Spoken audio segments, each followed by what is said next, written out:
कर रहे होंगे। अगर आप क्लास 10th में हैं और आपकी 2026 में एग्जाम देने वाले हैं तो ये सारे प्रश्न आपके लिए काफी महत्वपूर्ण है, क्योंकि इतिहास, क्लास 10th इतिहास, यूरोप में राष्ट्रवाद जो पहले लेसन है, एनसीईआरटी के सारे प्रश्न ढूंढ के निचोड़ लाए हैं और सारे प्रश्न क्वेश्चन बैंक से कुछ प्रश्न और कुछ प्रश्न जो है कि एनसीईआरटी बुक से उस ढूंढ के लाए हैं और आपके सामने पेश करने वाले हैं। तो जुड़ जाइए आप हमारे चैनल एमई सेंटर में और स्टार्ट करते हैं पढ़ाई।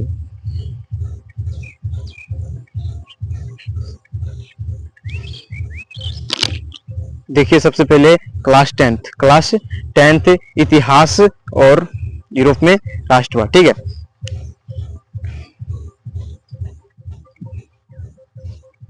देखिए हमारा पहला प्रश्न है, देखिए यहाँ क्या बताया गया कि बोर्ड एग्जाम में पूछे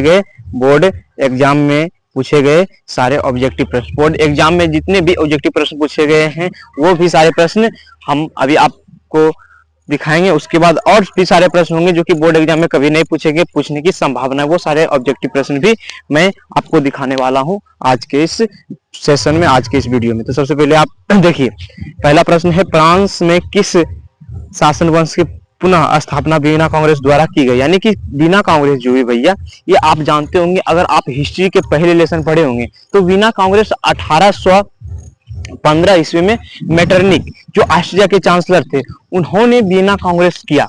उसमें कि रूस शामिल थे, ब्रिटेन शामिल थे, ठीक है, और अन्य सारी देश शामिल थे।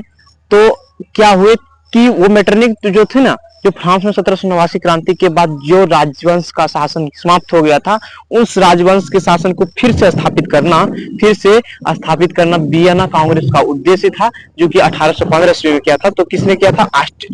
देखिए क्या आगे, शासन वंश पुनः स्थापना वीना द्वारा की गई। तो बुर्बो राजवंश थे। लुई 16वें किस राजवंश से थे भैया? तो बुर्बो राजवंश से थे। देखिए हमारा अगला प्रश्न है कि मेजनी का संबंध किस संगठन से था? तो लाल सेना का गठन किसने किया था? तो गिरिबाल्डी ने किया था।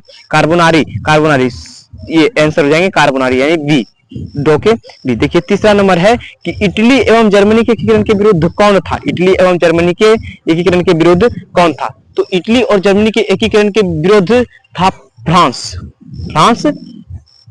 था और ऑस्ट्रिया भी था। तो ऑस्ट्रिया, यहाँ देखिए फ्रांस नहीं दिया हुआ है तो ऑस्ट्रिया है, ठीक है। उसके बाद देखिए हमारा अगला प्रश्न है, काउंट काबूर को विक्टर एनामुएल ने किस पद पर नियुक्त किया? तो हम जानते हैं विक्टर एनामुएल ने प्रधानमंत्री के पद पर नियुक्त किया किसको? तो काउंट काबूर को। तो देखिए इसमें प्रधानमंत्री सी नंबर ऑप्शन हो जाएंगे, सही, बिल्कुल सही जवाब हो जाएंगे सी नंबर ऑप्शन, ठीक है। फिर देखिए अगला प्रश्न है कि गिरिबाल्डी पेशे से क्या था? तो गिरिबाल्डी पेशे से सिपाही था, किसान था, जमींदार था, नाविक था। तो हम जानते हैं भैया, इस हिस्ट्री के पहले लेसन में पढ़े थे कि गिरिबाल्डी जो पेशे से थी, जो वो काम करते थे, वो नाविक का काम करते थे, यानी नाव चलाते थे। क्या चलाते थे भैया?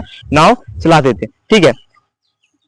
देखिए छठे नंबर प्रश्न है कि जर्मन राइन राज्य का निर्माण किसने किया था? जर्मन राइन राज्य का निर्माण किसने किया था? तो जर्मन राइन राज्य का निर्माण लुई 18वां ने किया था? नहीं भैया, नेपोलियन बोनापार्ट, ठीक है, सही उत्तर जाएंगे नेपोलियन बोनापार्ट ने किया था जर्मन राइन राज्य का निर्माण, ठीक है। अगला प्रश्न है, 7वां नंबर प्रश्न है, रक्त एवं लोह की नीति किसने अपनाई? रक्त और लोह की नीति का अवलंबन किसने किया या किसने अपनाई? तो रक्त एवं लोह की नीति अपनाई वो थे बिस्मार्क। कौन थे भैया? बिस्मार्क, जो कि पर्सा का चांसलर कहा जाता है, इसे पर्सा का चांसलर कहा जाता है। ये जर्मनी के थे, जर्मनी का एकीकरण इन्होंने ही 3 युद्ध, आगे पढ़ेंगे आप, 3 युद्ध लड़कर, डेनमार्क का युद्ध और 2 युद्ध से पर्सा ऑस्ट्रिया युद्ध और फ्रांस और पर्सा युद्ध लड़कर ये किए थे जर्मनी का एकीकरण बिस्मार्क। आगे पढ़ेंगे, ठीक है। तो 8वां नंबर बड़ा प्रश्न है कि फ्रैंकफर्ट की संधि कब हुई? फ्रैंकफर्ट की संधि, देखिए अच्छे से देखिए भैया कि बोल रहे हैं फ्रैंकफर्ट की संधि। तो फ्रैंकफर्ट की संधि हुई थी 1871 ईस्वी में, 1871 ईस्वी में। इसी संधि के बाद जर्मनी का एकीकरण जो है कि पूरा क्लियर हो गया था, ठीक है। फ्रैंकफर्ट की संधि के बाद जर्मनी का एकीकरण हो गया। देखिए 9वें नंबर प्रश्न है कि नेपल्स की क्रांति कब हुई? नेपल्स की क्रांति, सॉरी इसको थोड़ा मिला देते हैं, नेपल्स की क्रांति कब हुई?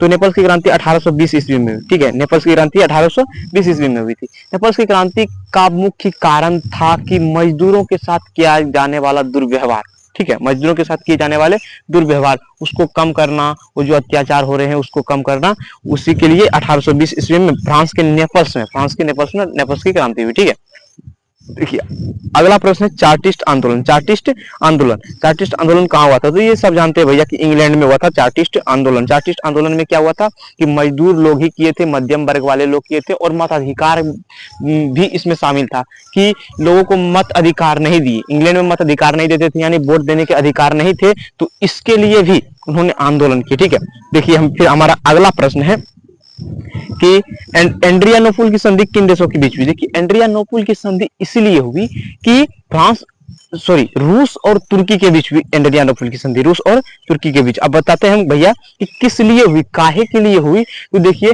यूनान, ये रूस का इसमें कोई नहीं था। रूस तो यूरोप के देश में आते ही नहीं है, रूस तो है यहाँ हमारे महादेश में, यानी एशिया महादेश में है। लेकिन उन्होंने यूरोप में इसलिए कदम रखी क्योंकि देखिए यूरोप के एक यूनानी सभ्यता बहुत ही, यूरोप के यूनानी सभ्यता सारी देश की सभ्यताओं से अच्छी थी। यूरोप वाले, हमारे देश में तो नहीं हो सकता, हमारे एशिया महादेश में तो सबसे अच्छी सभ्यता थी भारत की, और पूरी दुनिया की अच्छी सभ्यता भारत की है। तो देखिए